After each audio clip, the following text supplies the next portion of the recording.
इतिहास गवाह है कि किस तरह से नेहरू गांधी परिवार ने अंबेडकर जी का अपमान भी किया, राजनीति से बाहर करने का षड्यंत्र रचा। यहाँ तक कि नेहरू जी ने स्वयं चल के सभाएं डॉक्टर अंबेडकर के खिलाफ की और उनको चुनाव हरवाए। What is happening is that Ambedkar Sahab's legacy and the constitution itself have become a battleground politically, which I think is unfortunate, both sides.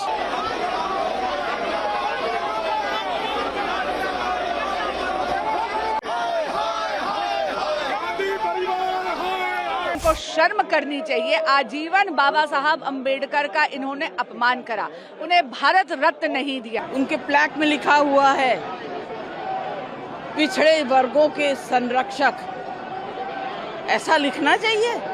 देश के संरक्षक है, संविधान के संरक्षक हैं, पिछड़े वर्गों को क्यों?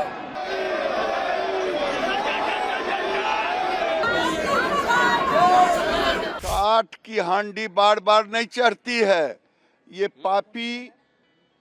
पापी है कांग्रेस ने बाबा साहेब के साथ अन्याय किया, बाबा साहेब को भारत रत्न नहीं दिया, बाबा साहेब को हराया चुनाव में। बाबा साहब भीमराव अंबेडकर का अपमान ये देश नहीं सह सकता जब तक अमित शाह इस्तीफा नहीं देते और माफी नहीं मांगते। तब तक हम शांतिपूर्वक ढंग से ये आवाज उठाते रहेंगे।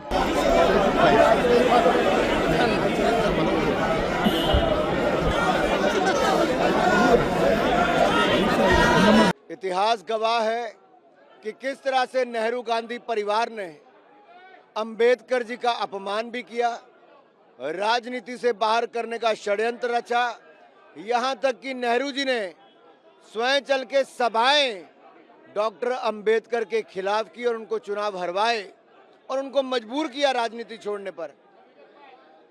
तीन पीढ़ियां, पंडित नेहरू, इंदिरा गांधी जी और राजीव गांधी जी, इन्होंने भारत रत्न बाबा साहब अंबेडकर को नहीं दिया। आज ऐसी कौन सी मजबूरी आ गई कि राहुल गांधी जी, प्रियंका गांधी जी को बाबा साहब अंबेडकर की फोटो लेके घूमना पड़ रहा है? जो गांधी परिवार उनकी ओर देखता नहीं था, अपमानित करता था, प्रताड़ित करता था, आज जब उनका चेहरा बेनकाब देश के सामने संविधान की चर्चा में हुआ है तो कांग्रेस की मजबूरी बन गई कि अंबेडकर जी की फोटो लेकर निकलें।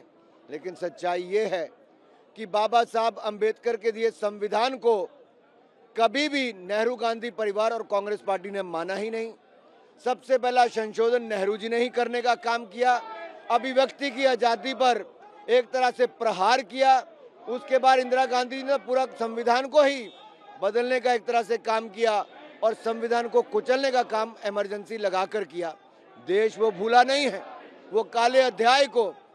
तो ये जो गांधी परिवार संविधान को जेब में डाल के चलता था और संविधान बनाने वाले को अपमानित करता था, आज उनका कच्चा चिट्ठा खुल गया है, उनका चेहरा बेनकाब हो गया है और कांग्रेस पार्टी के पास कोई जवाब नहीं बचा।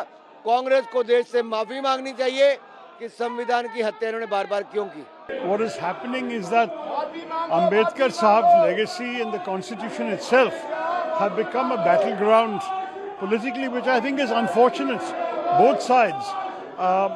You saw the BJP was protesting also in front of the step holding Ambedkar's portrait. So this is now becoming, frankly, a bit absurd on both sides. My frank view is that we need to move on to the problems of today and tomorrow rather than focusing on all of this in the long term. But let's see. At the moment, the message is very clear. The opposition parties are all united on this. And the message to them is, if indeed the video is not correct, they should produce the correct video, because it was on Sansad television, as far as I know, when he spoke. Congress party ने इस देश में लोकतंत्र का गला घोटकर हत्या करी, आपातकाल लगाकर, और अब ये संविधान को लहराकर संविधान के बड़े रक्षक बनने की उसका एक पाखंड रच रहे हैं। इनको शर्म करनी चाहिए। आजीवन बाबा साहब अंबेडकर का इन्होंने अपमान करा, उन्हें भारत रत्न नहीं दिया। और आपको देखना होगा कि अगर किसी ने बाबा साहब अंबेडकर के आदर्शों को चरितार्थ करा, यदि संविधान को जीवंत रूप में भारत में लागू करा, तो वो है आदरणीय प्रधानमंत्री श्री नरेंद्र मोदी जी। धारा 370 हटाकर पंचतीर्थ का निर्माण कर बाबा साहब अंबेडकर की लास्ट माइल डिलीवरी की कोई व्यक्ति पीछे ना रहे, अंत्योदय की भूमिका निभाते हुए सैचुरेशन से एक एक जन कल्याणकारी योजना जन जन तक यदि किसी ने पहुंचाई है तो वो है आदरणीय प्रधानमंत्री श्री नरेंद्र मोदी। आप सभी यहाँ पर एकजुट हुए हैं, क्या कहेंगे? सुन नहीं रहे आप लोग? सुनिए क्या बोल रहे हैं। बाबा साहब का अपमान नहीं सहेगा हिंदुस्तान। लेकिन आपने उनका प्लैक देखा? पहले गांधी जी यहाँ थे, पीछे कर दिया, बाबा साहब यहाँ थे, उनको पीछे कर दिया। तो ये तो बताता है कि इनकी मानसिकता कैसी है। जो देश के लीडर्स रहे हैं, जिन्होंने इस देश को आज़ादी दी, कॉन्स्टिट्यूशन दिया, उनको आपने पीछे कर दिया।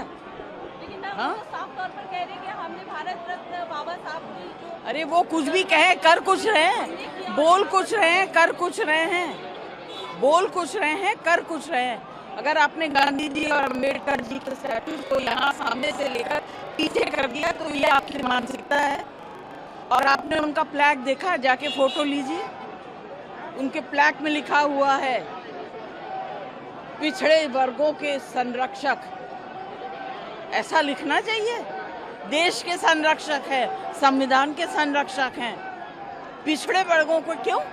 सबके संरक्षक है। सबसे बड़ा पापी अगर कोई है तो कांग्रेस पार्टी है, जिसने डॉक्टर साहब के साथ बहुत बड़ा पाप किया है। पाप ये किया है, पूरे खानदान ने भारत रत्न लिया और जो अंबेडकर साहब को चाहिए था भारत रत्न, वो भारत रत्न नहीं दिया।